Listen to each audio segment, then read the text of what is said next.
Cupinchas, há muito e muito tempo, na região de Oidaira, lá na província de Niigata, havia uma montanha e a população das aldeias locais vivia assolada por raposas bem maldosas. Kitsune.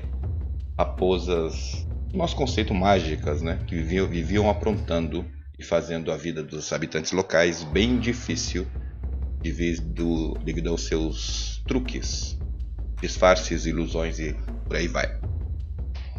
Ali perto dessa região de Oidaira havia um templo budista e um menino monge muito metido a esperto e certa feita chegou pro monge superior, o monge mestre do templo budista, e propôs o seguinte: mestre, eu preciso de um tempinho, um dia é o bastante, para eu expulsar essas raposas que tanto incomodam. E assim que eu preciso de um tempo aí para poder enfrentá-las. O monge deu risada. Não, que isso, peraí, tu tem obrigações aqui no templo a cumprir. E mesmo porque são raposas, cheias de truques, ilusões, tu pode acabar se dando mal. Enfim, orientou o menino a não enfrentar as raposas. Só que ele estava irredutível. Não, eu sou mais esperto do que elas. Ela, na verdade, né? Uma raposa, na verdade, né? Mais esperto do que essa raposa que vem aprontado e vem toda hora nos... como é que é mesmo? Rituais... Deixa eu ver a palavrinha correta mesmo, para não me confundir. Festivais cerimoniais. Comer, destruir e atrapalhar as nossas cerimônias. Assim que eu pretendo vencê-lo usando a esperteza. O monge foi tanta insistência do moleque. Tá bom, eu permito que tu vá expulsar essas raposas. O garoto ainda pediu um pergaminho antigo. Um pergaminho contendo o calendário antigo das datas festivas daquela região. Estranho, né? Pois bem, em posse desse pergaminho calendário, se despediu do monge, do mestre, e foi, neve adentro, para as montanhas de Niigata, para a região de Oidaira. E caminhou, escalou a montanha, um bom tempo, até que chegou numa área onde esfriou. Estava frio, né? Pode ver, tem neve. Mas esfriou mais ainda. E eis que no meio daquela súbita nevasca surgiu uma figura estranha, energética, ilusória. Era a raposa que tanto aprontava com os humanos. O garoto, não intimidado, pegou o seu cajado e, xingando a raposa, jogou o cajado de metal dele. E, como mostra a imagenzinha, cravou numa árvore e, subitamente, essa nevasca, que era uma ilusão, dissipou. A raposa foi escondidinha atrás da árvore enquanto esse menino provocava a raposa. Eu sou mais esperto do que tu, sou mais forte do que tu e tenho coisas mais do que tu, como por exemplo, provocando, né? Tipo, quase como um duelo. Como por exemplo este calendário com as datas festivas cerimoniais, no qual, como tu sabe, né, raposa? Escondido em algum lugar, né? Como tu sabe, nessas datas festivas, nesses festivais, servem comida e servem muito abura-age, um tipo de comida muito especial. Depois eu mostro a imagem para vocês. Nada mais é que o queijo de soja, o tofu, fatiado e frito. Quando a raposa ouviu abura-age, essa comida, a raposa começou a salivar. Ficou pensando, louca para pôr as mãos nesse calendário. E o garoto lá provocando: olha só, para te provar, vai ter a cerimônia agora no mês de fevereiro, dia 15, certo? Sempre dia 15 tem, certo? Com hora, local, lugar e tudo mais. Esse aqui, ou seja, era um calendário antigo, viu? Mas que marcava todas as datas festivas onde teria essa comida tão preferida pelas raposas, o abura-age, que é base do Inari-zushi, viu? Quem conhece sabe, né? Que parece um raposinho, o Inari-zushi. E lá provocando a raposa. A raposa ficou, né? Nossa, é verdade, é verdade. Só que o moleque falou o seguinte: eu te dou esse calendário, mas quero algo em troca. Pode me pegar. O que eu quero em troca, raposa, eu acho que é uma troca bem justa. Eu te dou o calendário e tu me dá a tua esfera de ilusão, a tua esfera de transformação, a tua esfera de disfarce, uma espécie de pérola mágica que conteria os poderes de ilusão, de transformação e de disfarce das raposas. A raposa não resistiu, pegou o calendário e entregou para ele com o rabinho ali, ó, a esferinha. O garoto ficou contente, né? Porque sem essa esfera a raposa não poderia se transformar nos monstros, demônios, nem poderia fazer os efeitos de tempestade, como foi visto. Então, o garoto voltou, o pequeno monge voltou para o templo e entregou essa esfera para o monge, para o mestre dele, no qual era uma esfera cristal, como se fosse de cristal, transparente, lúcida, muito, muito bonita. E o monge decidiu então colocar em uma caixa, selar essa caixa e guardar como tesouro do templo. Bem amarradinha, bonitinha, e decidiu guardar longe da vista de todos. Existe um que outro templo que diz que tem essa esfera até hoje em dia, viu? Eu não pude achar, né, para trazer para essa lendinha esses templos que dizem que tem.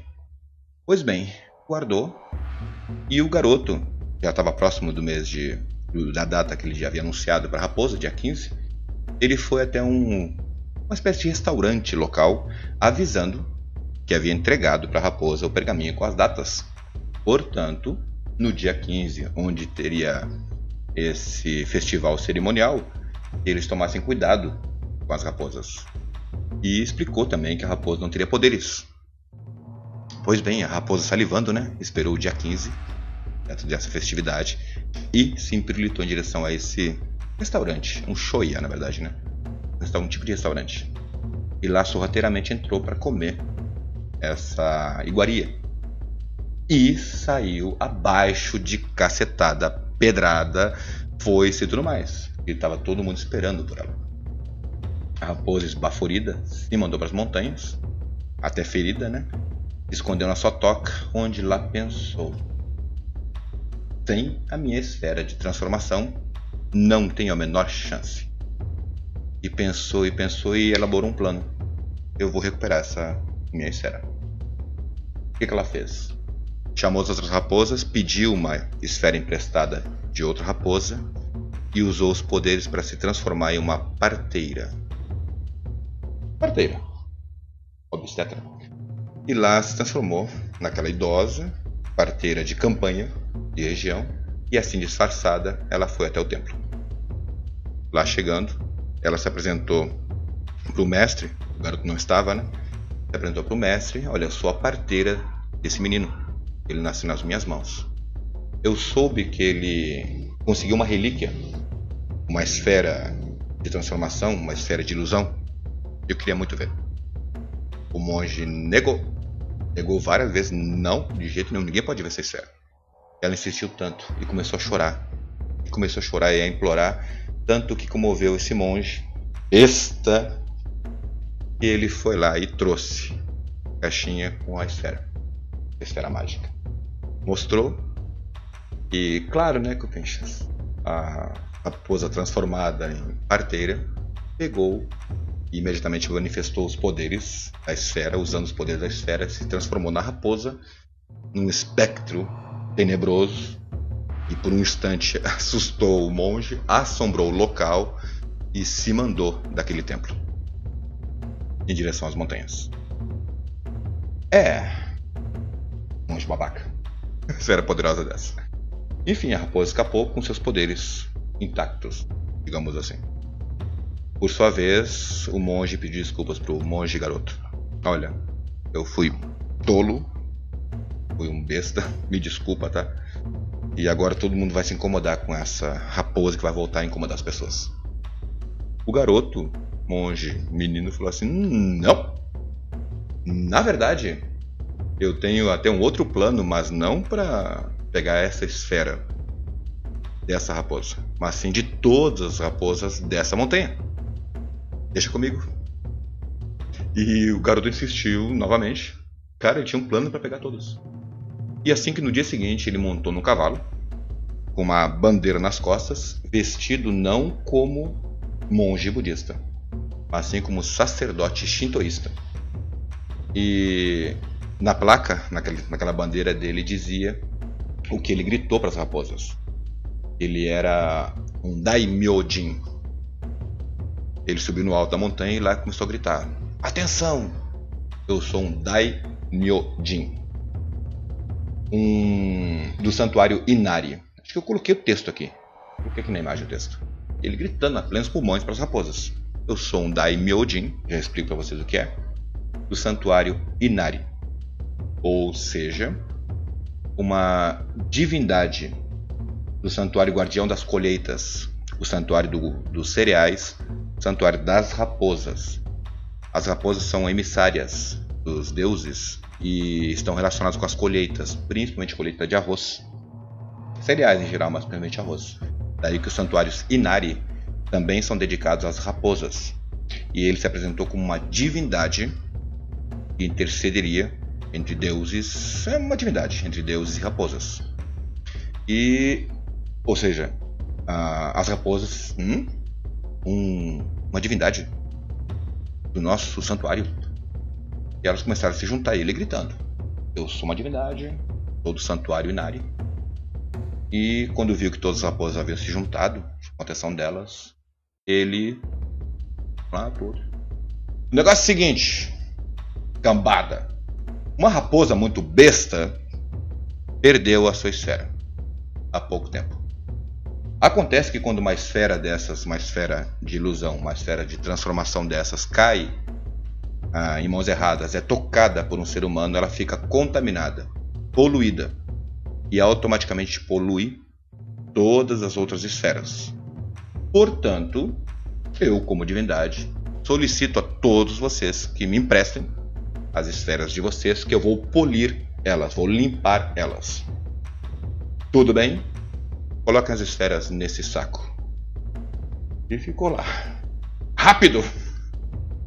E elas vieram colocando as esferas uma a uma dentro desse saco. E encheu o saco dessas esferas mágicas. Parece que é Dragon Ball, né? Pois bem, depois da última raposa colocar a última esferinha, ele desceu do cavalo, pegou aquele saco, montou no cavalo e nisso ele derrubou o chapéu dele especial, chapéu de sacerdote, revelando a sua natureza de monge budista, no qual a raposa imediatamente reconheceu, aquela que perdeu a esfera, reconheceu ele. Aquele que havia oferecido o pergaminho, que tanta surra a raposa levou por causa dele, e ela avisou as outras raposas e todas atacaram em ataque em cima do garoto. E pernas pra que te quero. Um cavalo. Olha só o ataque que eu vi. Raposada tentando pegar ele e as esferas de volta. O cavalo e ele desceram montanha abaixo e conseguiram. Até que conseguiram chegar numa planície e voltar para casa, fugindo com as esferas mágicas. As esferas de ilusão, as Akedama. E final da história. Sabe-se que desde então as raposas dessa região nunca mais fizeram ilusão nenhuma com ninguém, nunca mais aprontaram com ninguém, porque dizem que as raposas da região de Oidaira são totalmente inofensivas desde então. Bonitinha a lenda, né, Pinches? O Pinches, apareceu o que eu falei aqui, o Inari do Shiai, tua banda, não posso falar de comida essas horas. O Abura Age. Nada mais é que o queijo de soja fatiado. As fatias são fritas, fica com esse aspecto aí da imagem, Pinches. Geralmente você pode comer assim, viu? Gostoso, dá pra comer no udon. Ai, um udon, um talharim. Uma sopa de talharim, estilo japonês. Ai, me deu água na boca. Abrir e colocar o shari, o arroz com vinagre, fazendo um inari sushi. E vamos para a comida. Enfim. E, por sinal, como se diz, prato favorito das raposas. Por sua vez, Copinchas, a região de Oidaira, Kamigo Oidaira, fica na província de Niigata, Japão, mais ou menos aqui no mapa. Essa provinciazinha aí que, por um acaso da vida, eu dormi no trem e acabei lá em Kofu, capital desse lugar aí. Ai, sem dinheiro, num frio, numa fome que, nossa, não gosto nem de lembrar aquela vez. Passei uma noite toda caminhando lá em Kofo, sem dinheiro no bolso, esperando que o banco abrisse, o caixa eletrônico abrisse para eu pegar dinheiro, para poder pegar um trem e voltar para a província de Kanagawa. Eu estava visitando meus irmãos lá em Shizuoka. Nossa, raiva.